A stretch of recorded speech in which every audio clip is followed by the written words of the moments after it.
Hello students and welcome to this second explanation on contract costing.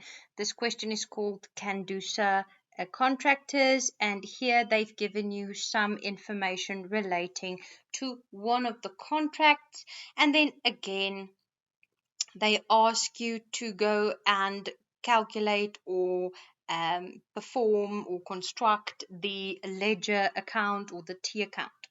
So they say the following information relates to a contract which they call DY203 and the year for the year ended 30 April 2018. So you can see that we have been given salaries and wages, equipment hired, machinery sent to the site. Then we have materials issued to the site. We have our materials purchased. Then we have some materials returned. Some of it was to the bulk store, the storeroom, and the others was to the supplier. Then we had several other expenses adding up to 42,000. We had some depreciation on the machinery. There was a payment that we received from the client, 706,500. We had some prepaid expenses, and then they've given us the closing balances of the material, the uncertified work, and the machinery on the site. In the additional information, they say an amount of 5,000 Rand relates to salaries and is due and payable at year end, but no entry has been made. So this would be information relating to salaries that are in arrears or accrued. And then we have the retention rate. They say the client applies a retention rate of 10%. And then in the required part, you have to go and do the T account. So let's look at this one. So again, I'm going to take my template and I'm going to copy it into a new Excel spreadsheet. And then I'm going to play a game of basically building the puzzle and filling in the blanks. Let's try again.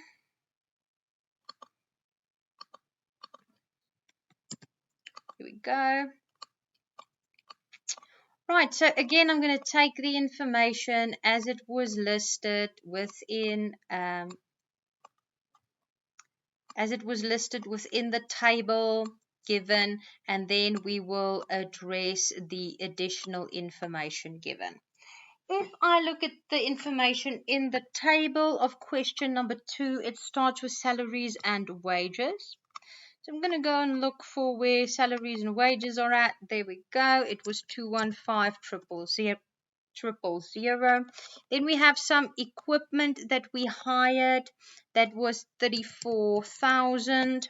Then we had some machinery that was sent to the site, and that was 400,000 Rand. Then there was some materials that were issued to the site, and that was 165,000. Then we had materials purchased, that was 185,000.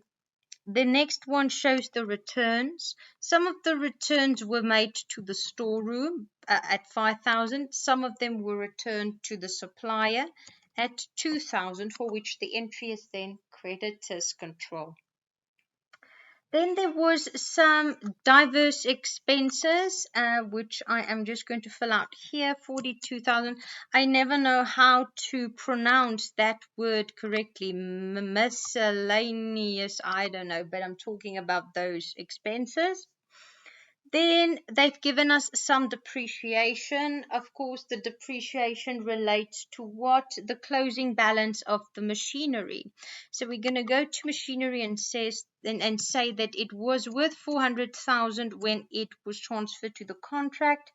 The depreciation on it was worth 100,000. So the closing balance of it will be 300,000 Rand.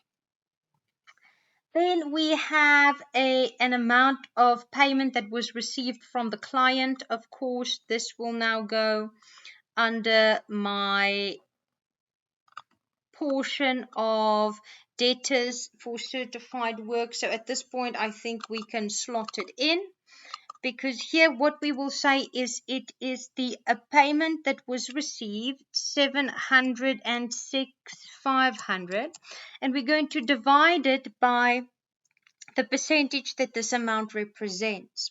So in the question, they tell us that the retention rate is 10%. So that means that we have received 90% of the money in terms of the payment from the client.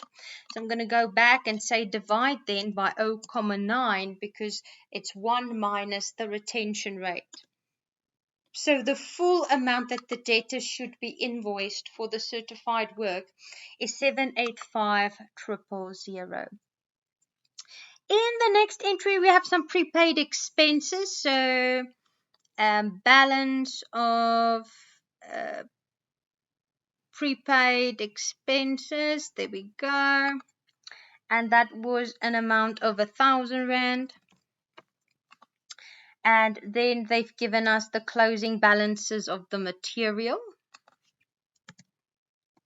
40,000, and they've given us the closing balance of the uncertified work, which was 28,000.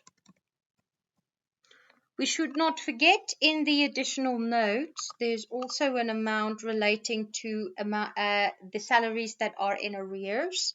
So that was a 5,000 Rand amount. So I'm going to put that under my expenses in arrears. You can also call it accrued expenses. And that totals 5,000 Rand. So at this point, we need to go and calculate our balancing figure. And I'm going to add up everything on the debit side. And I'm going to set it equal to the credit side equal to the debit side. And then I'm going to calculate the balancing figure by taking the balance minus everything on the credit side.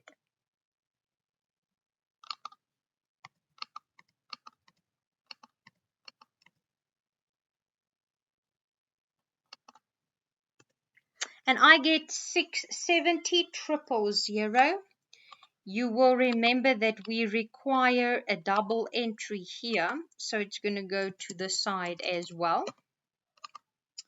And now we are left with calculating our profit and loss amount, and then the contingency value will again be a balancing figure. Right, so let's figure out what our profit and loss would be. So there is a formula for this. It says it's 2 out of 3 times the debtor amount minus the cost of the work certified,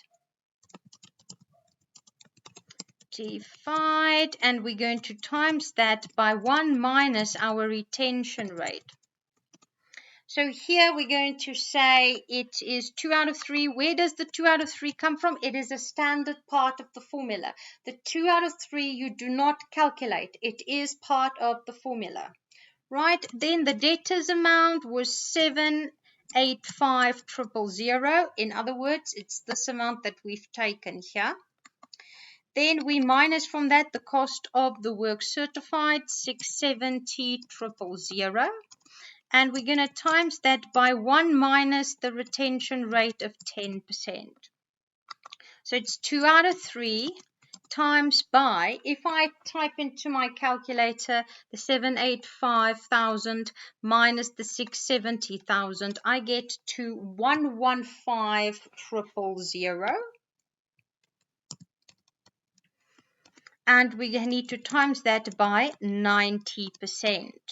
And the answer then for my profit and loss account that I get to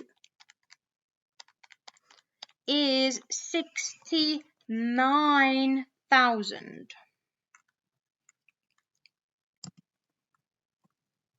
And this 69,000 needs to be slotted in there. And the only thing that remains is then to calculate the provision of contingency, which is our balancing total minus the two amounts that we've listed on the debit side. And that means the provision equals 46,000 Rand. All right, so as you can see, if you use this template, you cannot go wrong. This was a very, very easy question.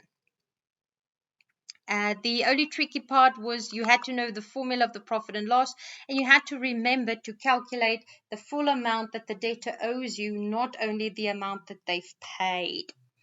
But that was then our explanation as it relates to question number 2, Kandusa. I hope that you have enjoyed this explanation, and I will then also make available a third explanation, which is question 3, which is Linomatha projects, I think. I'm not sure how to pronounce that. I'll just call it L projects. So a question 3 will also be made available to you. I will then see you in question number 3's video.